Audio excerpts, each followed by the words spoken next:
Austin, je te pardonne. Quand j'ai vu cette scène, j'avais juste envie de zapper la chaîne là. Kim a donc décidé de pardonner à Austin après la mort de Kindy. Oui, et Kindy est morte. Elle a décidé de ne plus en vouloir aux gens en fait, parce qu'elle a l'impression d'être responsable de la mort de Kindy. Elle est allée la voir à l'hôpital et le seul souhait de Kindy, c'est que Kim arrive à lui pardonner enfin. Mais Kim a refusé. Elle estime que Kindy lui a fait beaucoup trop de mal. Juste après ce refus de pardon, elle est donc décédée. Mais je trouve que Kindy ne méritait pas de mourir comme ça quand même, surtout que depuis le début de cette saison, on a compris qu'elle a toujours voulu faire du bien autour d'elle. Donc je m'attendais quand même à une meilleure fin quoi. C'est quoi le message à retenir avec ce personnage en fin de compte? Même si tu essayes de te repentir, tu récolteras quand même ce que tu as semé. Ce qui me fait mal en plus, c'est qu'elle meurt avant Paul, et c'est à cause de Paul qu'elle se retrouve dans une situation pareille. J'espère qu'on lui réserve un sort encore pire que celui de Kindy. Il faut qu'il souffre parce que c'est trop facile là. Même si Kim a décidé de pardonner à Austin, ce n'est pas pour autant qu'elle va se remettre avec lui. Faut dire que Austin a aussi joué à la carte de la pitié, le Calimero. Oui, je vais me suicider parce que je ne supporte pas de te voir avec un autre homme. Je préfère me suicider. En plus, ils parlaient devant leur enfant, donc ça a tout de suite attristé Kim, surtout qu'elle venait d'être impactée par la mort de Kindy, quoi. J'ai hâte de voir ce que Karine réserve à Austin, parce qu'il faut pas oublier qu'elle est toujours dans les parages. Karine, on sait que c'est une rancunière, donc vivement qu'elle lui rende la monnaie de sa pièce à Austin, parce qu'il s'en sort beaucoup trop facilement. Je vous jure, j'étais à deux doigts de zapper la chaîne là.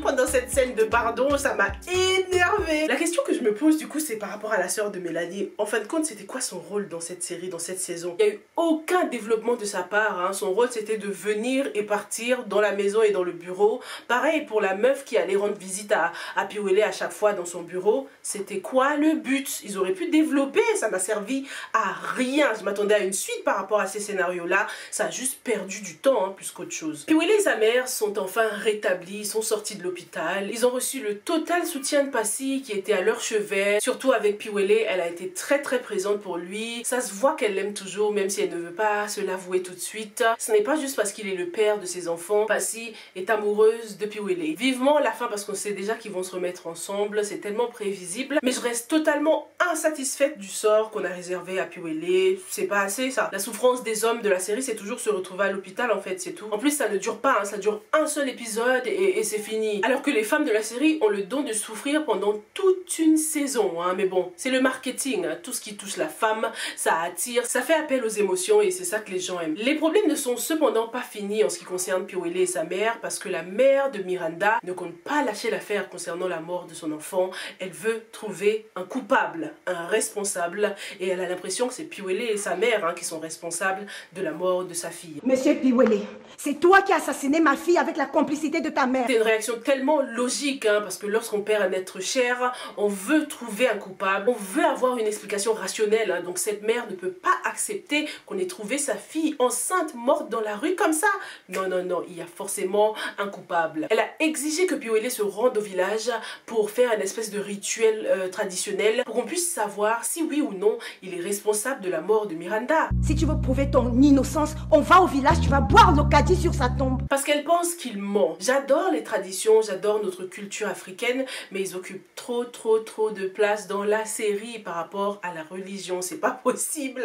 La religion c'est 5 à 10% et le reste c'est que les marabouts, la tradition, les trucs un peu magie noire là. Quand est-ce qu'on va nous prouver que malgré son comportement, l'oncle de Arnold est un bon pasteur? Parce que malgré ses défauts, lui et Agatha ont quand même réussi à élever un enfant responsable, digne, qui a la crainte de Dieu. Donc il n'y a pas que du négatif en fait dans le comportement du pasteur, même si en ce moment il saoule tout le monde. Agatha va se marier avec Gérald. Ça y est, ils ont envie de concrétiser les choses. J'aime beaucoup parce que ça nous prouve que Gérald est réellement sérieux avec elle. Il sait ce qu'il veut et il ne souhaite pas perdre du temps. Comme d'habitude, pas de changement au niveau du pasteur qui est totalement contre cette union, totalement contre le changement. Je vous interdis de toucher à ma fiancée. Tu as osé porter tes mains pécheresses sur moi. Moi, le pasteur Mandeng.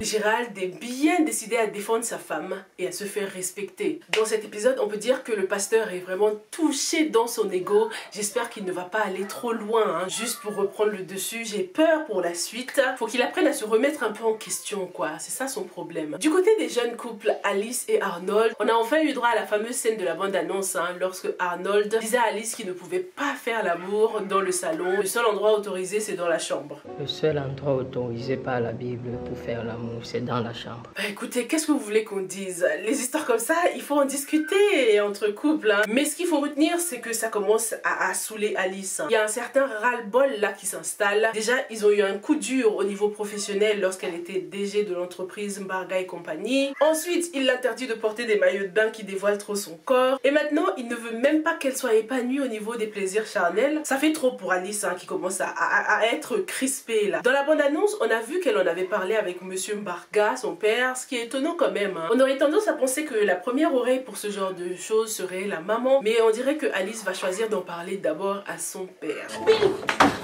Sophie est enfin libre. Wanda Man a réussi à la sortir des griffes de Roger. J'ai trouvé que c'était encore une fois un scénario trop facile. Ils ont finalement pas eu besoin de brûler le tissu rouge ou quoi que ce soit. Il y a juste eu un affront entre Wanda Man et Roger et bam, l'affaire était réglée. Je m'attendais à ce que Brenda participe à tout ça. Les enfants avaient tellement d'importance au début et là ils sont totalement effacés, quoi. Si elle a osé prendre un gun pour shooter Roger, ça veut dire qu'elle était capable de faire autre chose quand même, de résoudre ce problème. Mais c'est monsieur le Wanda Man qui a réglé la situation. Sophie a remercié Brenda. Tout le monde est fier d'elle. Mais dans un coin de ma tête, j'espère que Roger refera surface pour que Brenda puisse sauver la famille. Je sais pas pourquoi, mais l'affaire de Roger, là, c'était beaucoup trop facile, hein, de le vaincre comme ça. Je dis pas qu'il faut qu'il nous montre qu'on vit dans un conte de fées, que Dieu est la solution pour tout et tout ça. Mais il faut savoir doser avec les marabouts et les Wanda Man qui sont représentés comme des super-héros, quoi. Tu vois? Dis-moi ce que tu as pensé de ces deux épisodes. Est-ce que la mère de Miranda arrivera à trouver la paix du cœur?